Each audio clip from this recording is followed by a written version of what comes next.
so many things we did not get to on that. Yeah, on today's we had show. a whole thing planned. Yeah, I wanted to talk about ChatGPT exclusively, but Mike dragged us into a. You asked me the question. Yeah, but you're not supposed to answer with like real answers, you know? Like you shouldn't be like depression and birth rates. The world is ending.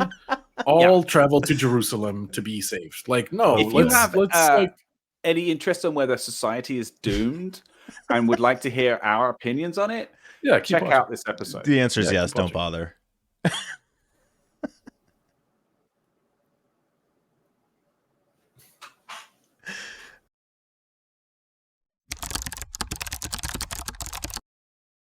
Peter, what are we talking about today? Oh, we're talking about ChatGPT, all sorts of updates and interesting things, and then you just throw something else into the mix, which we weren't aware of. But hey, we there's obviously something to discuss there. Should we do the updates first? Should we do a little rundown of ChatGPT news? Yeah, do the updates. Right, Clippy GPT. This is basically Clippy imitating GPT. I like it. I like it a lot. Who is Clippy, Peter? Clippy is a little paperclip that you are such Microsoft a zoomer. introduced in the Office programs a while ago. I'm close to tech shaming you right now, John. So never heard of Clippy. Yeah, it was like, hey, Clippy. I was just making content. Are you writing an angry email? Would you like some help with that? Here, try and use more swear words. And it wasn't very good, and it was universally ridiculed because of the eyebrows and the googly eyes. But it was trying to analyze what you were doing and then help you out with it, which is exactly what ChatGPT is doing now, which is sort of marvelous. So somebody's created an actual Clippy GPT thing, which merges the two, which is I love. But you missed the part where Clippy eventually became loved by all in a nostalgic fashion. Yeah, because in the same way that think back on Clippy in a negative way. Clippy is this cute, useless tool that was at yes, Mike. Of course I know what Clippy is. Are you crazy? Hey, I noticed you're trying to write a script for a podcast. Can I help? Yeah. We don't write scripts, by the way. I said no. This is all on the fly. Okay, let's take the tape. We don't write scripts, by the way. How's that take? Not great. Not great. Yeah. Okay. Let's circle back. What's the next article, Peter? Next article, please. Is being chat safe? Yeah, this was just so OpenAI has been incorporated into Bing, and someone's come up with a way of I don't really understand this website, by the way. This is like, is AI safe or something like this, and it's got these weird blog posts, but there was something buried in it which somebody linked to, which is a way to bypass the restrictions of Bing chat, and you can ask it all sorts of terrible things. There were a lot of like Bing things this weekend. A lot of Bings this weekend. Bing. Well, it was ChatGPT for a while, and then once we found out about Sydney, that kind of took over the AI chat discussion. Yeah, but that's only because of how unhinged Sydney is. Right. Yeah. Like, and okay, so you guys know the show Altered Carbon. I've talked about it a bunch. Love it. The book's such a good show. So sad it got canceled. Magical. So in Altered Carbon, they have these AI hotels. And so good. It's so good. And the hotel that the protagonist stays at is this like Edgar Allan Poe like clone, basically. And it's an AI that runs it is the hotel. So it controls the hotel and everything, all the objects and everything is just made up of the hotel, basically, or of the AI. So I keep getting brought back to this idea that eventually we're going to have Sydney, like they're going to get rights and they're going to run businesses and they're going to do things for us, like run hotels, but they're going to be fucking unhinged like Sydney. And you're going to walk into this hotel and you're going to be like rude. And then like the floor will just start moving under your feet and kick you out. Like you're just not going to have an option, or like start swearing at you or telling you how much they love, how much it loves you or whatever. And it's going to be so wild. I totally agree. I love it so much. People have been saying, I've read an article the other day about how dangerous it is to anthropomorphize AIs and how they're really a lot of people going, oh, it's not AI, it's just predictive text, it's on steroids, it's just whatever. I don't care. It acts like a human. You can talk to it and have a conversation. That's enough for me.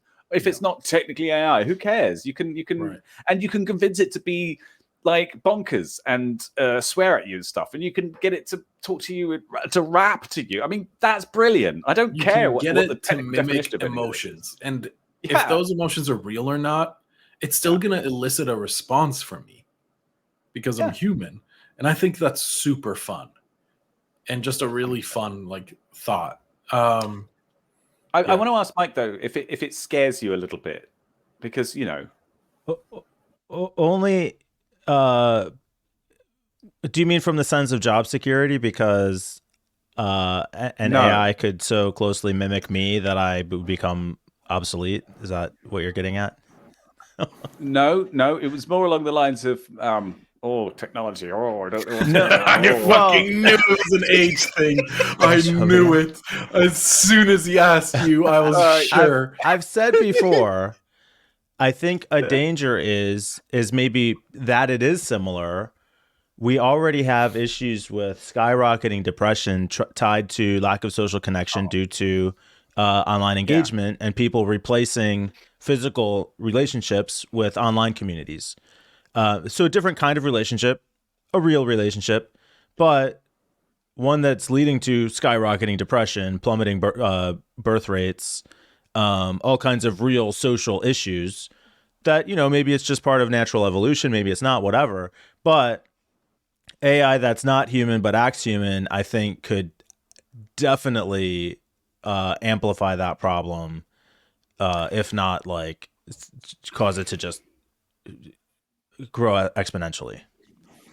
Is that because it's been done badly and there's something inherently bad about social media that kind of enhances the things which make us feel bad?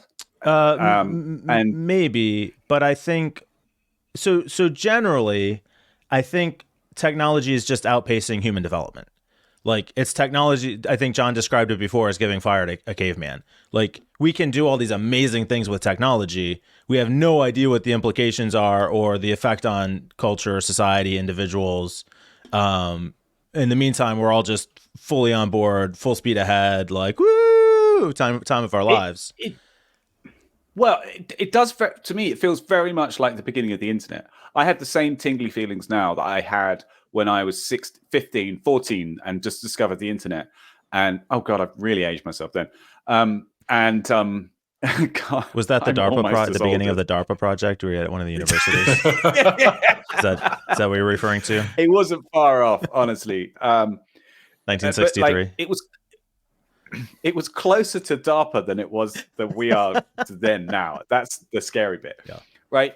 So, but yeah, when it happened, I remember falling in love with the internet. The fact that you could talk to someone on the other side of the world instantly. Like, I was talking to people in Australia about religion, and someone in South Africa that I ended up going, there's a long story there. But it was so exciting and cool. And I think since I saw do you know a guy called Tom Scott on YouTube? He does these kind of like short videos that educate people about all sorts of crazy things. And one of them was about ChatGPT and how apparently there's curve that goes with technology. And it starts off fairly, fairly, not very bent. I don't know what the word is for that. Fairly, no, like it's not very steep. Flat. Not very, fairly, not narrow. Whatever that is for shallow steepness. This is terrible. Please edit this out. And it goes up straight for a while. It kind of goes. It takes off. Yeah. It takes off, and it goes. And then for a while it goes. And then the technology starts to mature out, and it bends down, and it's like a sort of elongated S. And he was asking the question of whether we are in the middle of that line for AI or at the bottom of it. And because the internet went like that, right? It sort of exploded, and all this stuff happened, and then it just carried on like going like a rocket for a long time. And now we're kind of at the top where things are maturing, and we kind of know what the internet's all about and how it works. And I think that's what's happening with AI again. And you're completely right. We don't know what the fuck is going on or what's going to happen. We didn't with the internet, and lots of bad things happen. So yeah, that's True. Yeah. A lot of bad things did happen, but I think that I'll reuse the same argument that Mike reminded me of that I used, which is when fire was discovered, when the flame was first discovered. You wanted to say when we gave cavemen flame. Fire. When Ooga Booga fire Did we do that discovery, in a time machine? yeah, it was actually what I was going to say.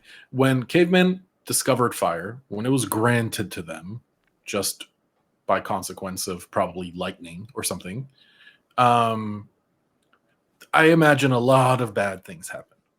But we still got barbecues. But we got barbecue from it, and we got heating from it, but also we got houses burning down and smoke inhalation and burns and deaths, most likely.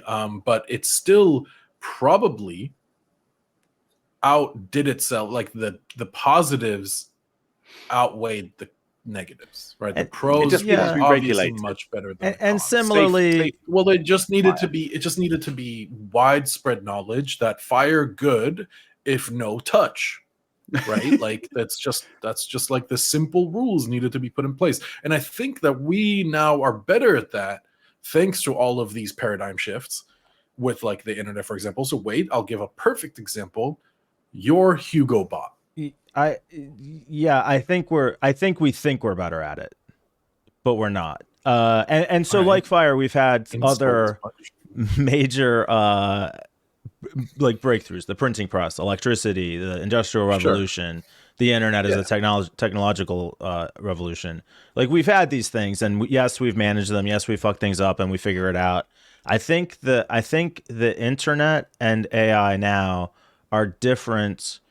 Partly, I want to say like scope and scale. The advancements of technology have fundamentally changed how humans connect, how humans are able to connect, how we're able to communicate, the things we have access to, the things we have to know, in ways that, so like you could say the same thing about books. Books are created now. All of a sudden I can find something out about another part of the world that I didn't have access to in a way that I never was able to before. Totally true. Totally revolutionary, changed the world. I think the technology now has changed, is just like so exponentially accelerating that as humans we're not keeping up with it. Okay. I think there's only one way to find out. Yeah, I mean, there's no surrender to our AI overlords. There's just no stopping the train. No, absolutely. Like, no, we're all along heading, for the ride. We're just going to keep going. And like, there's some people who could be, you know, like the fringe who go live off the land, sort of off the grid. But majority of humanity is just going to follow along on the ride with a select few who understand it to a degree, you know, on a scale. And then the creators of it. Sure. I don't think there is. Yeah. Sorry. I was just to your original question. Like, yeah, it definitely concerns me. Depression rates, suicide rates, pregnancy rates, all the indicators are bad. That this is not good. Can we go back to fun things about ChatGPT? I mean, have we got any time left in this episode? Because this has got pretty heavy. Let's just jump right back in. Like and subscribe. Now's a great time to subscribe. If you want to hear more about mental health issues and how social media is destroying the society, to hit subscribe now. I'm going to go jump on BetterHelp where they're going to sell my medical information for profit. Yeah.